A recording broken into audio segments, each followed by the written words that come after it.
It was a storm-racked summer night in 1816 when a young woman's imagination gave birth to a monster. At the Villa Diodati, surrounded by poets and thunder, Mary Shelley dreamed of a scientist who dared to play God, and of the creature he unleashed. That vision would haunt the world forever. I busied myself to think of a story, one which would speak to the mysterious fears of our nature and awaken thrilling horror. But before she breathed life into Frankenstein, Mary Shelley lived a life shaped by tragedy, scandal, and genius. A life as gothic as the tale she created. Mary Wollstonecraft. Godwin was born in London, 1797. Her mother was Mary Wollstonecraft, a radical feminist who died 11 days after giving birth. Her father, William Godwin, was a political philosopher. From her first breath, Mary was marked by loss. Raised among books and radical thinkers, she grew up both brilliant and restless. Her stepmother clashed with her, but Mary found escape in writing, often wandering through graveyards and daydreaming among tombstones. I was nursed and fed with the love of glory. To live was the grand object. At 16, Mary met the poet Percy Bysshe Shelley, already married, already infamous. Their love was immediate, scandalous and doomed. In July 1814, they fled together to France, pursued by gossip and debts. Their early years were marked by poverty and heartbreak.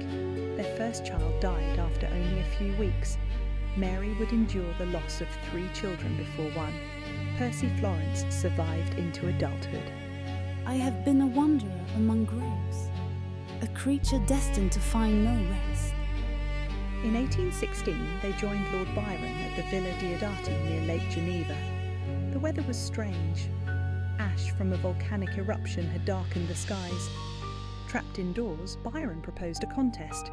Each guest would invent a ghost story. One night, Mary dreamed of a scientist who assembled life from death. The image of Frankenstein's creature seared itself into her mind. At only 19, she began the story that would define her legacy. I saw the pale student of unhallowed arts kneeling beside the thing he had put together. I saw the hideous phantasm of a man stretched out. In 1818, Frankenstein, or The Modern Prometheus, was published anonymously. Many assumed Percy had written it, but the voice was Mary's, sharp, mournful and terrifying. The novel was revolutionary, blending science, gothic horror, and questions of humanity. As Frankenstein gained recognition, Mary's own life grew darker. Her half-sister committed suicide. Not long after, Percy's first wife drowned herself. In 1816, Mary and Percy finally married, but shadows lingered. In 1822, tragedy struck again. Percy Shelley drowned in a storm off the Italian coast at only 29. Mary, widowed at 24, identified his body by the remains in his pockets. She kept his heart, calcified by the sea, wrapped in paper until her death. The last man?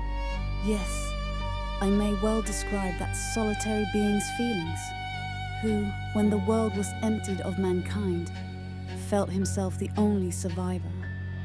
Loss never left her. She poured her grief into her writing, producing The Last Man, a bleak novel of plague and loneliness that echoed her own isolation. For the rest of her life, Mary Shelley struggled to provide for her surviving son. She supported herself through her novels, travel writings, and by preserving Percy's legacy, editing his works to secure his reputation. Mary Shelley died in 1851, aged 53, after years of illness. She was buried beside her parents, completing the circle of loss and love that defined her life. I do not wish women to have power over men, but over themselves. Mary Shelley gave the world Frankenstein, a story born of storms, tragedy and genius. She is remembered not only as the mother of science fiction, but as a woman who transformed her own haunted life into art. Beware, for I am fearless, and therefore powerful.